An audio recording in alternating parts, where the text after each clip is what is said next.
Hello बच्चों, चलिए प्रश्न को देखते हैं। प्रश्न है, निम्नलिखित में से प्रत्येक एपी अर्थात समांतर श्रेणी के लिए प्रथम पद तथा सार्वअंतर लिखिए। जहां पर हमें श्रेणी दी गई है 0.6, 1.7, 2.8, 3.9, इसी प्रकार से यह चलती रहती है।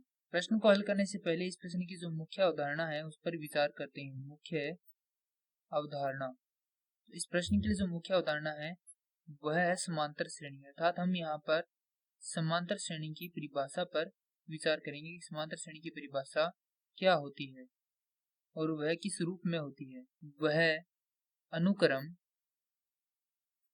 जिसके प्रत्येक दो कर्मागत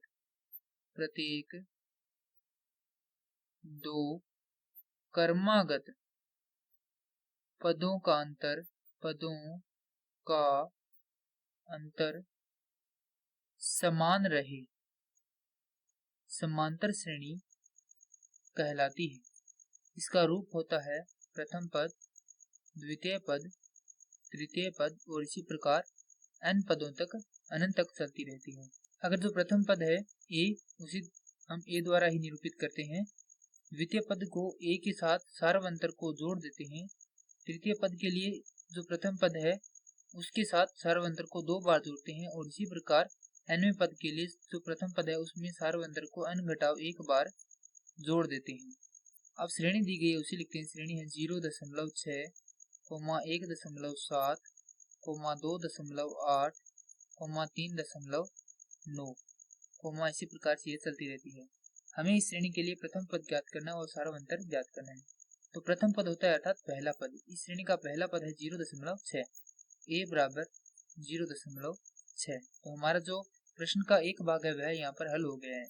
उसके बाद है सार्वअंतर d बराबर, इसके लिए सूत्र होता है an घटाव 1वां पद, अर्थात अन्य पद में से जो उससे पीछे वाला पद है वह घटाएंगे तो हमारे पास सार्वअंतर आ जाएगा। जहाँ पर n का मान क्या हो सकता है, यदि हम n बराबर 2 लेते हैं तो द्वितीय पद में से यहाँ पर यह हो जाएगा प्रथम पद। द्वितीय पद में से प्रथम पद को घटाएंगे तो हमारे पास सार्वअंतर प्राप्त हो जाएगा। इसकी जांच के लिए हम यहाँ पर तृतीय में से द्वितीय पद को भी घटा देते हैं, अर्थात यह बराबर आएंगे तो इसका सार्वअंतर वही होगा। तो यहाँ पर द्वितीय पद है 1.7 घटाव प्रथम पद है 0.6, हल करेंगे तो यह आएगा 1.1। उसी प्रकार तृतीय पद है 2.8 घटाव द्वितीय पद है 1.7, हल करेंगे तो यह आएगा 1.1, अर्थात यह दोनों बराबर है। इस श्रेणी के लिए जो सार्वअंतर है वह हो जाएगा 1.1 और यही हमारे प्रश्न के लिए उत्तर है।